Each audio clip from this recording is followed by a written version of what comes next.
There are few moments in life more humbling than watching someone scroll through your browser history, especially when that someone is the hot new IT guy who just started 2 weeks ago and barely says more than 5 words at a time. The whole thing started because I couldn't connect to the office printer. Seriously, that was it. One second I was trying to print out a proposal for a last-minute client pitch. The next my screen flashed with some weird error code that looked like a string of random Cyrillic characters. I tried restarting, unplugging, even whispering threats to the machine. Nothing worked, so I logged a help desk ticket. Enter Logan. Logan, the new IT guy. 6 foot something, broad shoulders, quiet voice, dark hair that looked like he cut it himself but somehow made it work. He had this low-key, lumberjack meets tech support vibe. Flannel rolled up to the elbows, calloused hands that looked like they belonged on a farm instead of a keyboard. I'd only seen him around the office a few times, usually walking around with that little black laptop of his like a ghost with admin access. He showed up at my cubicle less than 10 minutes after I submitted the ticket. I barely had time to close my tabs. "Printer issue?" he asked, voice low and calm, like this was just another Monday for him. For me, it felt like an ambush. "Yeah," I said, trying to keep my voice level. "It just won't connect. I think something broke. Mind if I take a look?" I moved aside, still praying that the browser had shut down properly. He sat, his body so close to mine for a brief second that I could smell his cologne. Something woodsy and clean, like pine mixed with coffee. He opened a diagnostic window, fingers moving quickly, and then, without warning, clicked open Chrome. No, I saw the tab before he did. Or at least, I hoped I had. I reached for the mouse instinctively, but his hand was already there, firm and efficient. "I just need to check if your connection dropped," he said, not looking at me. "Sometimes the browser settings can mess with the driver, especially if—" He stopped. Brows lifted just slightly. I followed his gaze and saw exactly what he was staring at. A Reddit thread. r/gay confessions. My roommate caught me watching him but didn't stop. My heart dropped so fast I felt dizzy. He didn't say anything. Didn't smirk. Didn't tease. He just blinked slowly, then clicked into a settings tab like nothing happened. But he had definitely seen it. "You should probably clear that," he said after a moment, his voice unreadable. I wanted the floor to open up and swallow me whole. "Yeah," I croaked. "Meant to do that earlier." He gave a small nod, then kept working like nothing had happened. Fixed the printer, tested the connection, even asked if I wanted it set as the default. The whole time, my skin felt like it was on fire. And just when I thought I might survive the most humiliating 5 minutes of my life, he stood up, closed his laptop, and looked me dead in the eye. "I don't judge," he said, "but maybe switch to private mode next time." He left without waiting for a response, and I just sat there, heart pounding, wondering if I was ever going to be able to look him in the eye again, or why part of me really wanted to. For the next few days, I avoided Logan like he was a walking screenshot of my worst moment. I changed my route to the break room, timed my bathroom trips so they didn't overlap with his lunch. Every time I even heard the soft hum of the server room door opening, I felt my pulse spike. But the thing was, Logan didn't seem bothered. Not even a little. It wasn't like he was extra nice or weirdly distant or cold. He was just the same quiet IT guy. If anything, he was more casual with me. And that's what threw me off the most. One morning, I was standing by the coffee machine when he came up next to me with his usual thermal mug and just said, "Sleep okay?" Caught me so off guard, I poured hot coffee onto the counter. He didn't react, just handed me a napkin from the stack and said, "You should drink more water." That was it. And I stood there thinking, is this man flirting with me? Or is he just one of those emotionally competent adults you only hear about in therapy? Later that afternoon, I got pulled into a client presentation that went sideways. My slides froze halfway through the pitch, and I had to bail with an awkward apology. I was pissed, flustered, totally thrown off my game. I stormed back to my desk, muttering about office equipment built in 1998, and started slamming keys like a toddler with rage issues. Then a message popped up on my screen. "Hey, you free for 5 minutes?" Logan, I hesitated, then typed, "Sure." He showed up within 60 seconds, again moving like he had an internal compass pointed at whatever part of the building was most on fire. "This won't take long," he said, kneeling next to my desk to plug in his tablet. His eyes flicked over the diagnostic codes again, fingers moving fast. "You've got like 9 extensions running in the background," he murmured. "One of them might be clashing with the slideshow plug-in." I watched him in silence, trying to ignore the memory of his voice, saying, "Maybe switch to private mode next time." He looked up at me then, like he could feel me watching. "I saw you avoiding me," he said bluntly. I swallowed. "I wasn't avoiding you." He raised an eyebrow. "I read browser histories for a living. I know when someone's dodging me." I went cold. He laughed. Not cruelly. More like it was absurd to him that I thought I could play it cool. "Relax, it's not a big deal." "It kind of is," I said quietly. "Why?" he asked. "Because you were looking at something personal?" I didn't respond. Because, yeah, that was it, but also because he said it so plainly. Like it wasn't embarrassing. Like it wasn't something to be ashamed of. He stood up, unplugging the tablet. "You think you're the first guy I've caught browsing that stuff?" That made me freeze. Logan didn't smirk, didn't leer. He just looked at me. Then, before leaving, he leaned in a little closer, just enough that I could smell his cologne again, and said, "For the record, I like the title of that post. Thought it was kind of hot." And then he walked away. I sat there, stunned. Did he just say what I think he said? And if he did, what the hell was I supposed to do about it? I didn't get any work done for the rest of the afternoon. It wasn't even that Logan had said something outrageous. It was how he said it, like he was talking about the weather. No tension, no hesitation. Just that calm, almost clinical tone of his, dropping, "Thought it was kind of hot," like he was commenting on a new operating system. And the worst part? I couldn't stop replaying it in my head. Over and over. For the rest of the day, every time someone mentioned the word browser or Logan, I flinched like I was in a soap opera and the camera had just zoomed in on my guilty face.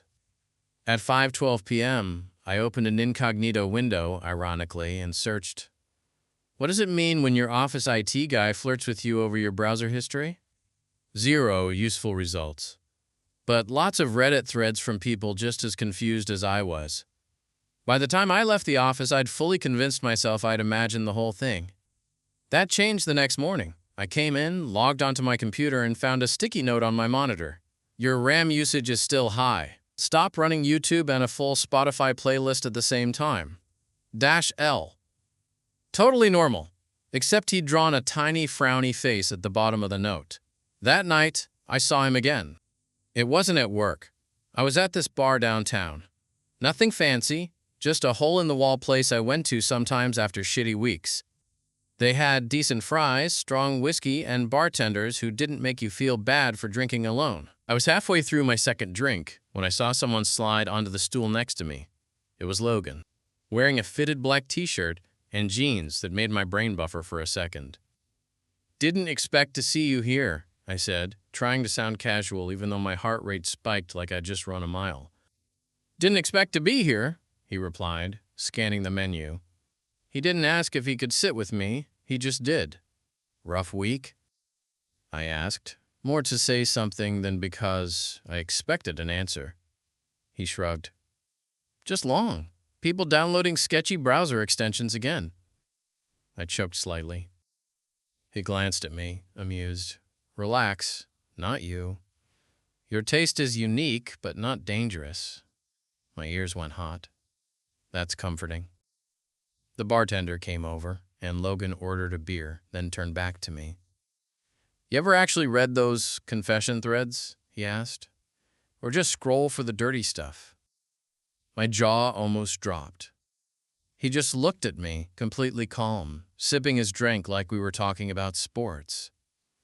"I mean," I hesitated. "A little of both?" He smirked. The first real smirk I'd seen on him. Same. And then we just talked. Not about work. Not about laptops or software updates. Just stuff. Life. Music. He liked old records and had this weird obsession with antique lamps. Said he liked things that had stories. I told him about my old college roommate who used to set alarms labeled, "Drink water, you dumb bitch," to keep us both alive during exam week. He laughed at that, a real, honest laugh that softened his whole face. Eventually, the bar started thinning out. We were sitting closer than I realized. Our knees bumped once, and neither of us moved, and then, just as I was finishing my drink, he said, "So want to give me more browser history to read?" I blinked. He didn't clarify, he didn't have to, I just stared at him, and for the first time in forever, I didn't feel awkward. I felt curious, interested, stupidly turned on. "My place or yours?" I asked, before I could talk myself out of it. His smile was slow, almost proud. "Yours," he said. "I've already seen your tabs." I don't remember the drive home. Just flashes of streetlights and the thump of my heart in my ears. Logan wrote in silence, calm as ever, like this was something he did all the time. Me? I was internally screaming. As soon as we stepped into my apartment, everything suddenly felt real. Too real. "Make yourself at home," I said, tossing my keys into the dish and trying not to visibly panic. Logan wandered toward the shelves like he was casually scanning for malware. "You're pretty tidy," he noted. "Is that a compliment or an observation?" He glanced at me. "Both." I watched him for a beat, standing there like he belonged, his eyes roaming my books, the vinyl records, the framed concert poster I'd never hung up properly. He noticed everything. Of course he did. Then he turned to me and said it. "You know, I didn't just stumble on that browser history by accident." I blinked. "Wait, what?" He stepped closer. Not in a threatening way, just deliberate. "That browser crash? It wasn't your fault. You didn't do anything wrong. The printer glitch? Yeah, it was real. But your Chrome session getting recovered? That was me."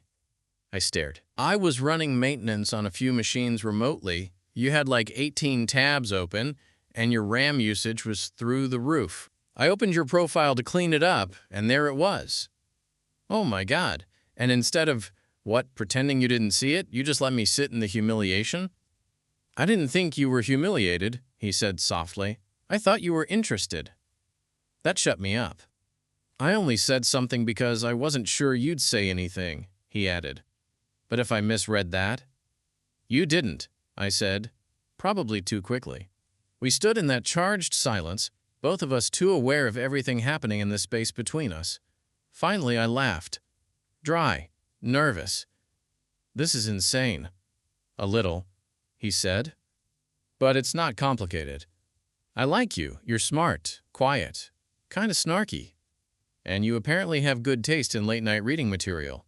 I was still trying to catch up when he reached out and took my phone off the counter. "What are you doing?" I asked. He opened a notes app, typed something, then handed it back. His number. "I'm not going to make a move unless you want me to," he said. "But if you ever want to continue this little IT experiment," I looked down at the screen. Then back at him. "I kind of want to now," I said, my voice lower than I expected. He raised an eyebrow. "Yeah?" I nodded. "Yeah." He didn't kiss me. Not then. Instead, he smiled. That soft, rare smile I'd only seen once. The one where he looked almost shy. "I'll see you Monday," he said, turning toward the door. And just before stepping out, he paused and added, "Try not to open any new tabs this weekend." Monday came faster than I wanted it to. I barely slept all weekend. Not because anything happened. Logan hadn't texted, hadn't shown up out of nowhere, hadn't hacked my Spotify playlist to send me cryptic messages or anything. He just gave me space, which somehow made the whole thing worse. By the time I got to the office, I'd overthought everything into oblivion. Maybe I misread it. Maybe he regretted it. Maybe it was just a one-time weird vibe and I'd totally misjudged everything. But then I sat down at my desk and saw the sticky note. "Ram's behaving better. You, however, still running hot?" I stared at it like it might self-destruct. My heart kicked hard against my ribs. And then I felt it. The quiet, deliberate presence of someone behind me. I turned. Logan, holding a coffee, one eyebrow slightly raised. "Morning," he said, like we hadn't had that conversation in my apartment 3 nights ago. Morning, I managed. He handed me the coffee. Double shot. You look like you'd need it. Is that part of your IT duties? I asked, trying to sound cool. He leaned a hand on the edge of my desk, close enough for me to smell that faint pine scent again. Nah, this is part of my outside-of-work support plan. I blinked. What does that include exactly? Depends on your needs, he said deadpan. I laughed, too loudly, then covered it with a sip of coffee. That was how it started. The slow creep of something not quite professional between us. We didn't flirt loudly. Not the kind of thing people could point at and whisper about. It was quieter than that. He'd leave me little notes tucked under my keyboard. Sometimes they were stupid. Reminder, clean your desktop. You're a digital hoarder. Sometimes they weren't. You looked good in that black shirt yesterday. He started sitting next to me in meetings. We started eating lunch together. Not always. Just enough that people noticed, but not enough that anyone said anything. Then, one afternoon, everything shifted. I was staying late, finishing up a campaign brief for a client who loved changing deadlines the way normal people change socks. Everyone else had gone home. The office was quiet, lights low. I was the last one there, or so I thought. I turned the corner to grab another soda from the break room and nearly walked straight into Logan. He didn't flinch. Didn't know you were still here, I said. He shrugged. Just wrapping up some security updates. We stood there, that strange tension hovering between us again. It wasn't awkward. It was loaded. So, he said finally, have you decided? Decided what? He stepped closer. If you're going to let me actually take you out. Like, not in a shady IT way. I stared. You're asking me out. Is it asking? He said. If I already know the browser history? I groaned.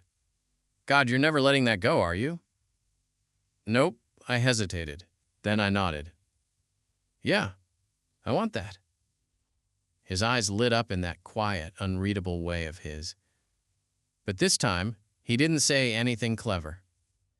This time, he just leaned in and kissed me. Right there, next to the sad little vending machine and a half-dead potted plant. The kiss was soft, sure, but it had heat under it. Like we'd both been waiting, and now that the door was open, neither of us wanted to close it again. When he finally pulled back, he rested his forehead against mine and whispered, "Still think this is insane?" "Yeah," I said, breathless. "But I don't care." And that's when I knew. Whatever was happening, it wasn't going to stay in the office. We didn't talk much after the kiss. Not in words, anyway. He stayed a little while longer that night, helping me finish my client deck, or at least pretending to, while mostly just leaning over my shoulder and offering sarcastic commentary on my font choices. When I finally clicked save, we stood there in the quiet hum of the nearly empty office, neither of us really wanting to be the first to leave. I thought maybe he'd ask to come back to my place again. He didn't. He just looked at me with that steady calm of his and said, "We'll figure this out one step at a time." I nodded. I appreciated that, the slowness, the lack of pressure, but it didn't stop my thoughts from spiraling, because this was real now, and we both worked here. Which, if you've ever even breathed near a corporate HR handbook, you know is a terrible idea. Even if there was no direct reporting, no chain of command conflict, the rumors alone could eat you alive. But the thing was, I didn't want to stop. The next couple weeks passed in this strange, quiet rhythm. Little things, mostly. He started showing up by my desk with my exact coffee order before I could even open Slack. I started noticing the way his eyes flicked up from his laptop whenever I walked past the IT corner. One time I caught him looking at me during a Zoom meeting, not glancing, looking, like he forgot the camera was on. When I caught him, he didn't even pretend to be embarrassed. He just gave this tiny smile, like, "Yeah, I see you." We didn't go out on an actual date until 2 weeks later. He texted, "Friday, burgers. That place near 8th. You in?" I replied, "Only if you promise not to inspect my phone afterward." He sent back, "I already cloned it last week. I know about the cat videos." That night, we finally had our first real conversation outside of the office. He told me he didn't do this often, the dating thing, that his last relationship ended right before he moved here. And he wasn't looking for anything until I, quote, made browser history cool again. I told him I hadn't dated anyone seriously in a while, that I kept to myself mostly, that I didn't even really know how to read people, and assumed he was just a hot, untouchable guy with admin access and zero interest in awkward content managers. He laughed at that, said, "I thought you hated me." I blinked. "What? First week I was here," he said, biting into his burger, "you barely looked at me." "Yeah, because I liked you," he smiled. "Good to know." After dinner, we didn't say much in the Uber ride back to my place, just sat close, shoulders touching. When we got inside, I kicked off my shoes. Logan stood by the window, hands in his pockets, staring out at the quiet street. "Do you want to stay over?" I asked. He turned. "You sure?" he asked, voice low. "Yeah." He walked over, close enough that I felt the warmth of him before he even touched me. And when he did, it wasn't rushed. It wasn't anything like the heat I'd been imagining for weeks. It was slower, intentional. His hands moved like he was memorizing, not grabbing. He kissed me again, longer this time, less playful, more focused, like he'd been holding back, like I was something he'd been trying not to want. We didn't even make it to the bed at first, just the couch, the quiet, the pull of skin against skin and the rhythm of something that had been building for too long. I remember lying there afterward, chest rising and falling under his arm, his fingers absent-mindedly tracing circles on my stomach. "You still nervous?" he asked. "Yeah," I admitted. "Kinda always." "That's okay," he said. "I'll tell you when your firewall's down." I groaned and threw a pillow at him, but I didn't stop smiling. Because maybe this wasn't just a fling. Maybe this was the beginning of something real. And if it started with a browser tab, fine, I'd keep them open. You know how people say the honeymoon phase of a new relationship is the best? They're not wrong. But no one tells you how weird it is when that honeymoon phase happens at work. Suddenly, everything that used to be boring, Monday meetings, printer jams, random fire drills, felt like tiny stages for something private. Like we had a secret we weren't hiding very well. People started to notice, not in a "you're about to get fired" way, but in that subtle shift coworkers always pick up on when someone's a little happier than usual. When two people seem to, coincidentally, take their lunch breaks at the same time every day. When someone starts wearing shirts that fit just a little too well because maybe they know someone's watching. We kept it quiet, but not cold. We didn't make out by the copy machine. We didn't sneak off into stairwells. It was more about the glances, the barely there smiles. The way Logan would sometimes walk behind me on purpose, just to brush his fingers against mine, when no one else could see. We took things slow, but steady. He started coming over more often, cooking dinner on Thursdays, falling asleep with his arm wrapped around me like he was anchoring himself. And somewhere in there, the weirdness of how we started, the whole browser history thing, stopped being embarrassing and became a kind of inside joke. One night, I walked into my room to find him at my desk, scrolling through my Chrome history again. "Still doing system checks?" I asked. He turned, deadpan. "You searched. How to tell if the guy you're dating is into you or just bored?" I groaned. "That was a long time ago," he shrugged, still relevant. "Shut up." He stood, came over, and kissed the top of my head. "You overthink everything," he murmured. "You always assume I'm gonna get bored." "But I'm not." I looked up at him. "Why not?" He ran a hand down my back, slow and grounding. "Because I know you. I've seen you stressed out, rambling, 3 coffees deep, and about to cry over a PowerPoint. I've seen you half asleep in staff meetings, your socks never matching, your calendar color-coded like a man trying to hold his life together with emojis." He paused. "And I like all of it." I just stared at him, because I hadn't realized how badly I needed to hear something like that. Eventually, we started telling people, quietly, carefully. HR didn't care. There was no conflict of interest, and everyone else already kind of knew. Months passed. Things got comfortable, and I started realizing that maybe, just maybe, the scariest things can lead to the best ones. if you stop panicking long enough to actually let them happen. So yeah, that's the story of how the guy who once read my browser history ended up reading me better than anyone else ever has. And how I stopped closing tabs, because sometimes the right person finds their way in, even if it's through a system crash and a very poorly timed Reddit thread.